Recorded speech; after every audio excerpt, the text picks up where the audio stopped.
Bonjour à tous. Brenun Kaya Mio. Bonjour à tous.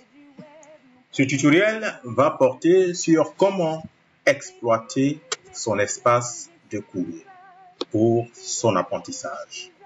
Alors, je me mets dans la peau d'un élève pour ce démonstratif. Je clique d'abord sur Connexion en haut à droite.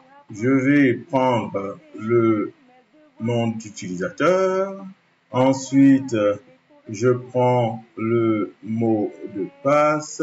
Je vous ai dit comment il fallait saisir les mots de passe si vous ne voulez pas faire du copier-coller. Je clique ensuite sur Connexion. J'atterris alors ici sur mon tableau de bord. À partir de mon tableau de bord, j'avais dit comment il fallait accéder au cours. Nous avions ici, avec le cartable ici, le cours, etc. Ou bien ici, dans la barre de navigation, mes cours.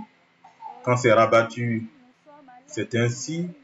Voilà, c'est ainsi. Et vous cliquez là pour afficher mes cours. Alors, pour cette présentation, nous allons la faire à partir de la page d'accueil. Il faut noter que pour chaque module, il y a plusieurs types d'évaluations. Le pretest, les évaluations formatives et l'évaluation sommative du module. Ce qui est convenu, c'est que le pretest soit logé dans le premier thème de la première composante du module concerné et l'évaluation sommative du module soit logée dans le dernier thème de la dernière composante du module.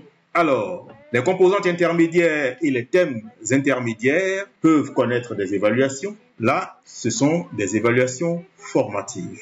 Par exemple, pour la première année, pour le module planification des apprentissages, le pretest ne peut être logé que dans la composante 1 et l'évaluation sommative du module dans la composante 4. Allons voir donc le pretest que je vais ouvrir dans un autre onglet. Et donc, nous avons dans la première composante deux thèmes. Le pretest ne peut être logé que dans le premier thème, généralité sur la planification, puisque l'enseignement du module commence par ce premier thème. Alors, je suis élève du CAFOP d'Aboisseau et donc les autres CAFOP ne me sont pas accessibles. Je n'ai accès au CAFOP d'Aboisseau.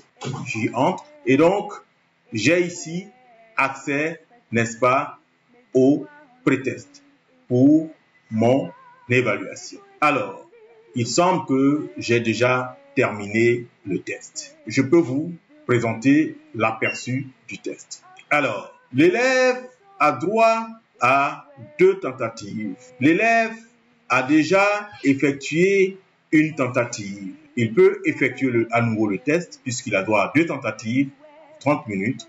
Et la note obtenue pour le pretest est la moyenne entre les deux tentatives. Alors, je ne vais pas risquer, n'est-ce pas, la note de l'apprenant en effectuant le test.